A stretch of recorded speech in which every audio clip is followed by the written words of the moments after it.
Iran ballistic मिसाइलों को अमेरिकी डिफेंस सिस्टम थार्ड कर रहा है, इंटरसेप्ट, ये भी खबर सामने आ रही है। इजराइल ने ईरान की अगर बात की जाए तो बैलिस्टिक जो मिसाइलें हैं उनको मार गिराया है। थर्ड मिसाइल डिफेंस सिस्टम को यहां पर मार गिराया गया हवा में ही। इसी के साथ साथ ईरान की मिसाइलों को हवा में मार गिराया गया है। अमेरिका ने इजराइल को भेजा है थर्ड। तो जिस तरीके से बाकी जो अलग अलग देश है, सहयोगी देश है इजराइल के, जो उसे सहयोग की तौर पे जो एयर डिफेंस सिस्टम यहां पे भेज रहे हैं, जो मिसाइलें भेज रहे हैं, उसकी अगर बात की जाए तो यहां पे उसका फायदा मिला इजराइल को जब ईरान के भेजे गए बैलिस्टिक मिसाइलों को हवा में ही मार गिराया गया है। जानकारी जो निकल के सामने आ रही है, अमेरिका ने इजराइल को थर्ड भेजा है और इजराइल ने ईरान के बैलिस्टिक मिसाइल को मार गिराया। यानी कि जो हमला 100 जगहों पर किया गया ईरान की ओर से, उसमें नुकसान कितना हुआ है इस बात का तो आकलन बाद में होगा, लेकिन फिलहाल खबर यह है कि जो बैलिस्टिक मिसाइलें थी उसे हवा में ही मार गिराया गया है। और अब बात करेंगे ईरान की। ईरान में आखिरकार वो कौन कौन से आर्मी चीफ रहे, परमाणु साइंटिस्ट रहे जिन्हें मार गिराया गया है, उनके बारे में भी अब आपको बता देते हैं। देखिए, अगर हम बात करें अली राशिद की तो उसे मार गिराया गया है। इसके अलावा हुसैन बहाली को भी मार गिराया गया है, अमीर मौसवी को भी मार गिराया गया है और हुसैन सलामी को भी मार गिराया गया है। तो ये ऐसे तमाम नाम हैं जो कहीं ना कहीं ईरान के लिए भी बड़े थे, इजराइल के लिए भी बड़े थे। अब इजराइल की तरफ से एक सोची समझी रणनीति के तहत कार्य किया गया और उसके बाद इन सभी को मार गिराया गया है। अमीर शाहराम, अली राचा, खोमरेत हैदरी, नासिर ज़ादा, रजिया सुलेमानी, अमीर अली, इस्माइल कानी, मोहम्मद फापकुर, अली राजा। तो ये वो नाम है जिसमें आर्मी चीफ का नाम भी शामिल है, परमाणु साइंटिस्ट का नाम भी शामिल है, जो सबसे पहले इजराइल की तरफ से वार किया गया था। उस वार में इन सभी को मार गिराया गया है। और इस बड़ी के हवाले से खबर आ रही है, ईरानी मिसाइलों का न्यूक्लियर रिसर्च सेंटर पर हमला सामने आया है। तेल अवीव में न्यूक्लियर रिसर्च सेंटर पे हमला किया गया है। तो देखिए, जैसे इजराइल की ओर से हमला किया गया था ईरान के न्यूक्लियर सेंटर्स के आसपास के इलाकों को, ठीक वैसे ही ईरानी मीडिया के हवाले से जो खबर आ रही है, इसके मुताबिक ईरानी हमले में भी इजराइल के यहाँ पे न्यूक्लियर वाले पावर वाले जो इलाके थे, जो रिसर्च सेंटर था, उसको टारगेट किया गया है। तो एक तरीके से न्यूक्लियर वॉर की ओर दोनों ही देश आगे बढ़ रहे हैं, जहां पे एक दूसरे को किस हद तक डैमेज किया जाए इसका यहाँ पे प्रयास किया जा रहा है। यूके देवनाथ सर, जिस तरीके से पहले हमला किया गया इजराइल की ओर से ईरान के रिसर्च सेंटर के आसपास न्यूक्लियर पावर के, तो वही हमला पलटवार के तौर पे ईरान की ओर से भी इजराइल। ये बहुत ही खतरनाक ट्रेंड है, क्योंकि जब नॉर्मल 500 किलो या 1000 किलो का कन्वेंशनल हाई एक्सप्लोसिव बॉम्ब गिरता है तो जो डैमेज है उससे अगर न्यूक्लियर संयंत्र है या रिसर्च सेंटर है वहाँ से न्यूक्लियर रेडिएशन लीक हो जाए या न्यूक्लियर डस्ट जो है वो बाहर निकल कर हवा में उड़ जाए, तो वो हवा के साथ उड़ते उड़ते पूरे इजराइल के अंदर या पूरे ईरान के अंदर फैल सकती है। ऐसे में क्या होता है कि जो न्यूक्लियर डस्ट जब फाइनली 2-3 दिन के बाद सेटल होती है, हवा के रुख पर निर्भर करता है, तो वो वहाँ पर जो एनिमल्स हैं, प्लांट्स है, एग्रीकल्चरल फील्ड्स है, उसको आने वाले दशकों तक अफेक्ट करती है। और तो और ज़्यादा न्यूक्लियर डस्ट या ज़्यादा विकिरण अगर एक्सीडेंटली इन बम हमले के बाद लीक हो जाए तो वो रेडिएशन जो है वो मनुष्य में उसके डीएनए को भी इन्फ्लुएंस कर सकती है। आने वाली जो पीढ़ियां जब पैदा होती हैं उनमें बर्थ डिफेक्ट भी हो सकते हैं। तो बहुत ही खतरनाक ट्रेंड है। दुनिया के सारे देशों को अब चाहिए कि ईरान और इजराइल के ऊपर दबाव डालें कि एक दूसरे के न्यूक्लियर संयंत्रों पर हमला ना करें, क्योंकि इससे सिर्फ उन देशों को नहीं, आसपास के जितने देश हैं सबको खतरा है। जी, इजराइल की तरफ से शुरुआत ही कुछ इस तरीके से की गई है। अब बात करेंगे कि ईरान के ड्रोन को इजराइल किस तरीके से इंटरसेप्ट किया है। तो ईरान के ड्रोन को इजराइल लगातार इंटरसेप्ट कर रहा है। इजरायली वायुसेना ने ईरानी ड्रोन को मार गिराया है। तो ये जानकारी भी मिल रही है, क्योंकि ईरान की तरफ से अब ये पलटवार किया जा रहा था, जिसके बाद ये इंटरसेप्ट किया गया है। और वैसे भी कैप्टन शांत कुमार, अगर हम बात करते हैं इजराइल की, तो इजराइल तो इसी के लिए जाना जाता है कि अगर उनकी तरफ कुछ भी भेजा जाता है तो वो इंटरसेप्ट कर सकते हैं। लेकिन ये जो दो अलग अलग ऑपरेशन चलाए जा रहे हैं दोनों देशों के द्वारा, इसमें दुनिया भी तो बट रही है, आधे इधर आधे इधर।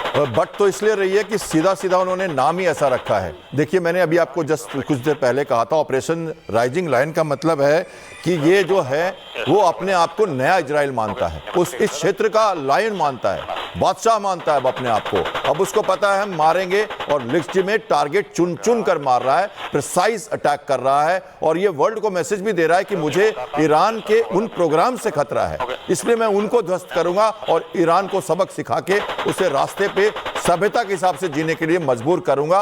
वो जियो स्ट्रैटेजिक सिनेरियो में मिडिल ईस्ट में अपनी जगह बना रहा है और विश्व को दिखा रहा है। उसे अमेरिका का डिप्लोमेटिक और मिलिट्री और इकोनॉमिक सपोर्ट है, ये सब जानते हैं। और जहां तक ईरान की बात है, वो अपनी धर्म और सांप्रदायिकता को आगे बढ़ावा देते हुए प्रॉमिस 3 कहता है, और वो कहता है कि अरब कंट्री मेरे साथ चलो, इजराइल हमारे लिए खतरा है, इसको हटाओ, मिटाओ, हटाओ नहीं मिटाओ। इसलिए आप यमन में जश्न देख रहे हैं और आप लेबनान में जश्न देख रहे हैं, जो बहुत ही प्रीमैच्योर है, क्योंकि ऐसा साइकोलॉजिकल वॉरफेयर का हिस्सा है ये।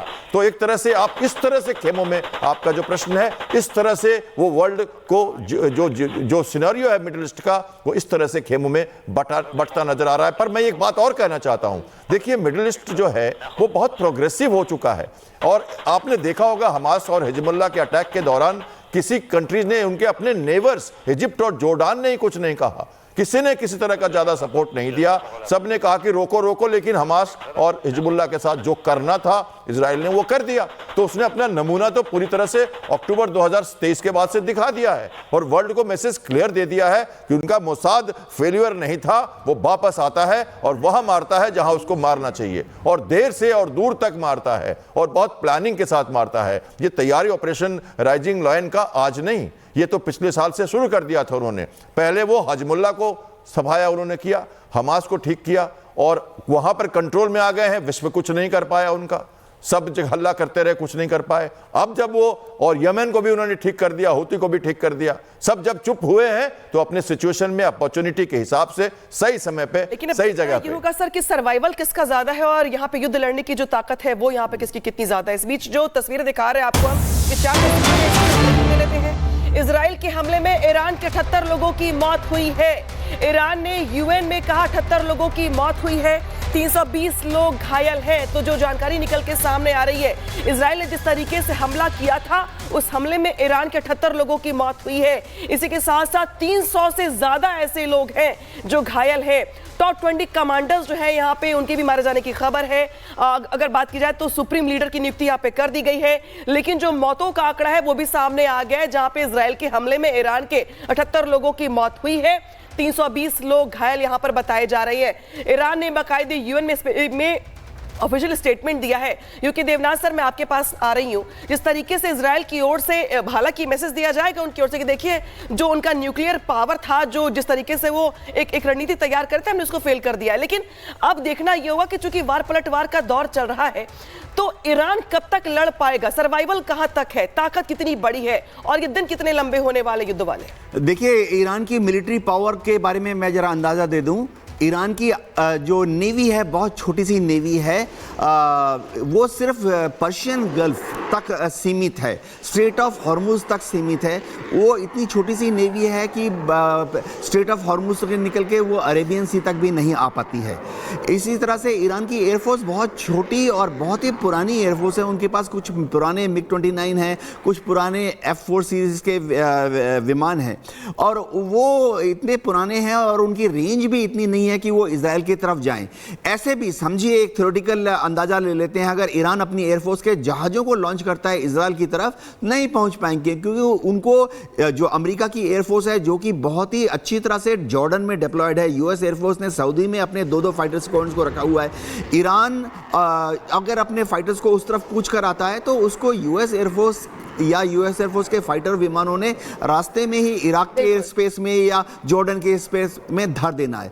ईरान की आर्मी भी कई खास मजबूत नहीं है। आप सर बता रहे हैं, मुझे लग नहीं रहा है कि युद्ध बहुत जल्द समाप्त होने वाला है, क्योंकि ये नया नहीं है, पुराना भी है। अब आपको बताते कि इजराइल की मददगार देशों को लेकर के ईरान की तरफ से धमकी दे दी गई है, कोई देश इजराइल की मदद करेगा तो हमले तेज हो जाएंगे। ईरान के ऑपरेशन के बीच कोई देश इजराइल की मदद करेगा तो अगला टारगेट उसके ठिकाने होंगे। तो क्या श्याम कुमार जी ये समझा जाए कि अमेरिका को सीधे सीधे चेतावनी दी जा रही है, क्योंकि अमेरिका तो खुल करके सपोर्ट कर रहा है इजराइल का? और देखिए, सबसे पहले तो मैं बताऊं कि ईरान ने एक सबमरीन लॉन्च्ड क्रूज मिसाइल भी मारा है, और वो पर्शियन गल्फ से मारा है। तो देखिए, उनके जो फतेह क्लास और गदीर क्लास की जो सबमरीन्स है वो कैपेबल है मिसाइल फायर करने के लिए। और मैंने बताया कि ये सरप्राइज अटैक होता है क्योंकि उनको कहाँ से मारेंगे, किस पोजीशन से सबमरीन उस समय थी, ये मुश्किल है जानना। तो ये जो जस्ट 2 मिसाइल्स जो उनकी हैं ये कैपेबल हैं ईरान को डिस्ट्रॉय इजराइल पे अटैक करने के लिए, और थोड़ा सरप्राइज भी देंगी। एयर डिफेंस में मुश्किलात हो सकती है। तो आजकल क्या स्टैंड ऑफ वेपन का जमाना है, दूर से लड़ाई हो रही है, नॉन कॉन्टैक्ट वॉरफेयर चल रहा है। कहाँ इजराइल और कहाँ ईरान, दोनों के बीच में काफी दूरी है पर लड़ाई घमासान हो रही है। ये देखिए, आप पहली बार विश्व में आपको लगेगा कि ये ज्योग्राफिकल पोजीशन पे लड़ाई नहीं हो रही है। कहाँ लड़ाई हो रही है, देखिए वहां पे उसके आगे कोई बॉर्डर उसके साथ ऐसा नहीं लगता, और तब लड़ाई हो रही है और मारामारी हो रही है, कोलेटरल डैमेजेस भी हो रही हैं। ईरान के राजदूत कह रहे हैं कि उनके कई लोग मारे गए। आपको यहाँ पे महत्वपूर्ण जानकारी आप यहाँ पे दे रहे, इस बीच बड़ी खबर आगे, खबर का रुख कर लेते हैं। इजराइल के कई शहरों में हमले का लगातार बज रहा है। इजराइल के लोगों को शेल्टर में रहने के लिए कहा है। इजराइल पे लगातार बैलिस्टिक मिसाइलों को दाग रहा है ईरान, लिहाजा कई शहर जो है वो टारगेट पर है और शहरों में खतरे का सायरन बज रहा है, इसलिए लोगों को शेल्टर में रहने के लिए कहा गया है। तो इजराइल को पता है कि ईरान चुप नहीं बैठेगा, हालांकि ताकत बहुत ज्यादा नहीं है, कई देश ऐसे जो इजराइल के सपोर्ट में है, लेकिन ईरान की ओर से हमले रुक नहीं रहे हैं। इजराइल ने लोगों को इसी के चलते शेल्टर में रहने के लिए कहा है। इस बीच यहाँ पे बड़ी बात यही है कि कई शहर ऐसे हैं जहाँ पे खतरे का सायरन बज रहा है।